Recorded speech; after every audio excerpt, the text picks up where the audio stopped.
अस्सलाम वालेकुम। मेरा नाम जैन कुरैशी है। मैं इस वक्त मौजूद हूँ फ्रांस के शहर लील में अपनी मास्टर्स के सिलसिले में।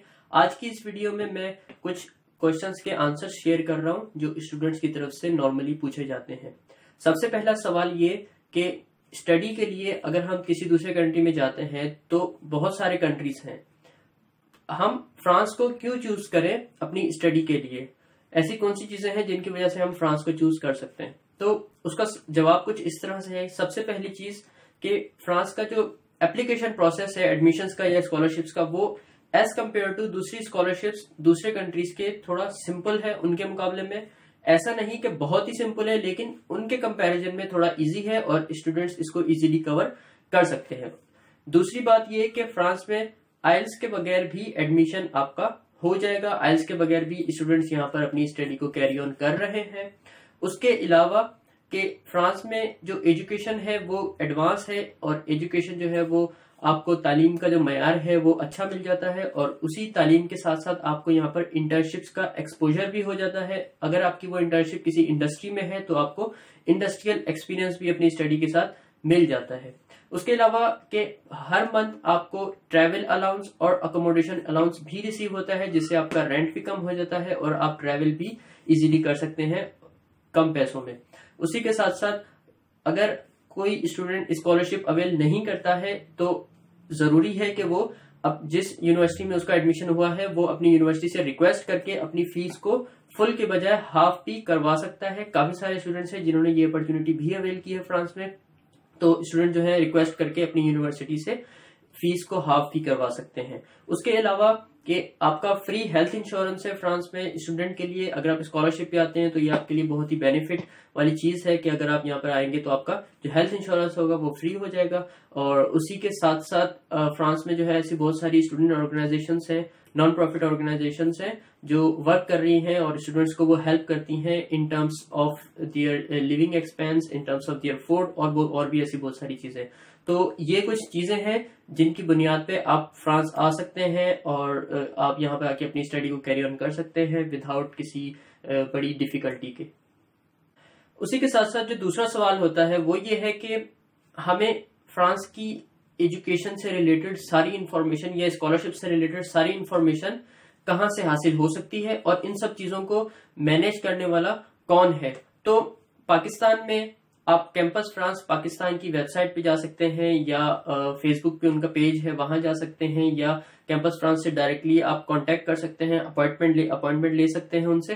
तो Campus France is responsible for all this stuff. इन सब चीजों के लिए कैंपस फ्रांस रिस्पॉन्सिबल है। आप उनके पास जा सकते हैं, अपॉइंटमेंट लेके उनसे डिस्कस कर सकते हैं और आपका एडमिशन से लेके फ्रांस आने तक का जितना भी प्रोसीजर होता है उन सब में कैंपस फ्रांस आपको असिस्ट।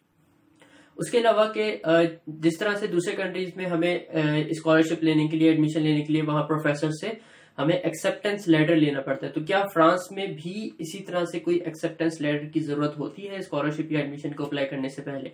तो उसका जवाब कुछ इस तरह से है कि एक्सेप्टेंस लेटर या नॉमिनेशन आपको हर स्कॉलरशिप में जरूरत नहीं है।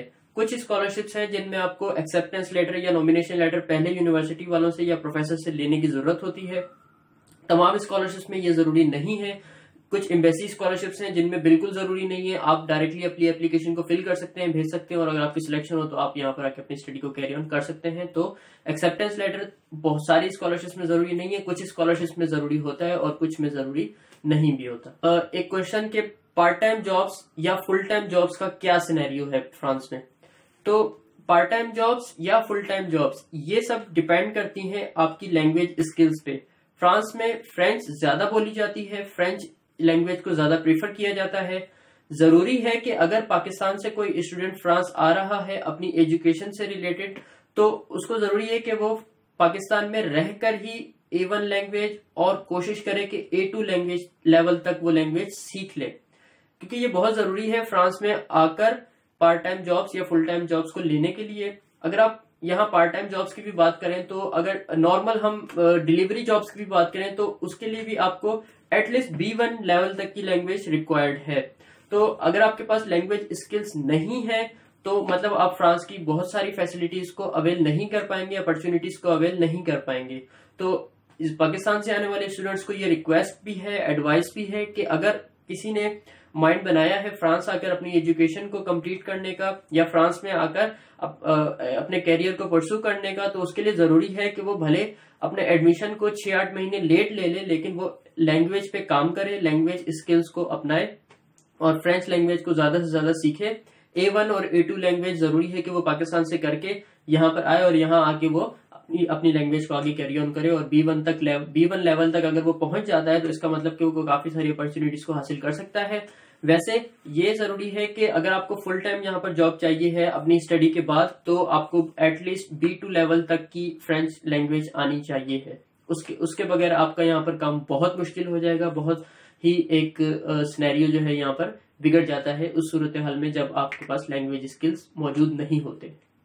उसके अलावा कि how to get student visa for France, कि अब वीजा के लिए आपको जरूरी है सबसे पहले आप एडमिशन लें यूनिवर्सिटी में या स्कॉलरशिप के थ्रू अप्लाई करें। जब आपका एडमिशन हो जाएगा तो आप एम्बेसी की अपॉइंटमेंट लेंगे और अपने जो रिक्वायर्ड डॉक्यूमेंट्स हैं, लिस्ट ऑफ डॉक्यूमेंट्स वो आपको प्रोवाइड करेंगे। वो लिस्ट ऑफ डॉक्यूमेंट जब आप कंप्लीट करके सबमिट करवाएंगे और वीजा प्रोसेसिंग फीस जब आप सबमिट करेंगे तो उसके बाद आपका रिप्लाई आ जाएगा एम्बेसी की तरफ से कि आपका वीजा अप्रूव हुआ है या नहीं हुआ है। जो भी रिप्लाई होगा तो इसके मुताबिक आपको वीजा जो है मिल जाएगा और उसके बाद आप अप्लाई कर सकते हैं फ्रांस के लिए।